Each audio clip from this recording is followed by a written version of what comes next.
नमस्कार। आपने देखा होगा कि जो कई इस्लामवादी हैं और जो आर्य समाजी हैं, जो वामपंथी हैं, वो बार बार हिंदुओं को ये बात कहते हैं कि वेदों में तो कहीं मूर्ति का जिक्र नहीं है, तो मूर्ति पूजा व्यर्थ है।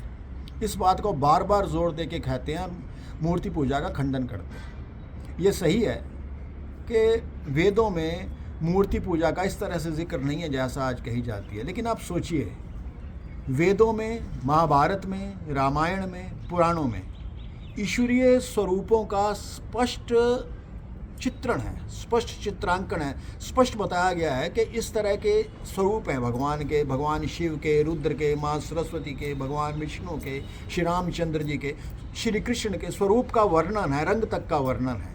और तो फिर अगर ऐसा है तो फिर वेदों में मूर्ति पूजा का जिक्र इस तरह से क्यों नहीं मिलता जैसा अब है। दरअसल बात यह है कि जब वेद लिखे गए उस समय मूर्ति कला और चित्रकला, पेंटिंग और मूर्ति बनाना ये तकनीक ही नहीं थी।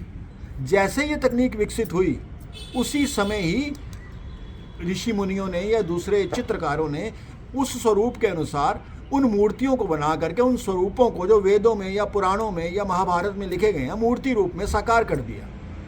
ये बिल्कुल वैसे ही है जैसे जब पहिया नहीं था तो लोग पैदल चलते थे, फिर लोग साइकिल पे चलने लगे, फिर लोग कारों में आगे। जैसे जैसे तकनीक विकसित हुई वैसे वैसे ये समाज आगे बढ़ता गया, दुनिया आगे बढ़ती गई।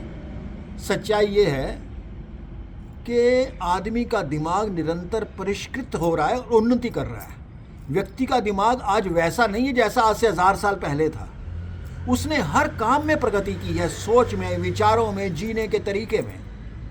इसलिए जो आज लोग मूर्ति पूजा कर रहे हैं वो सही कर रहे हैं, उसमें कुछ भी गलत नहीं है। वेदों में सिर्फ इसलिए मूर्ति पूजा का प्रमाण नहीं मिलता क्योंकि उस समय मूर्तियां बनती नहीं थी। जैसे ही मूर्तियों की कला विकसित हुई तो भक्तों ने मूर्तियां बनाने लगे, जब चित्र विकसित हुए तो चित्र बनने लगे। तो यही है सत्य। केवल मात्र इतना कहने से कि वेदों में नहीं है इसलिए मूर्ति पूजा गलत है, ये बिल्कुल कोरी बकवास और मूर्खतापूर्ण बात है। नमस्कार।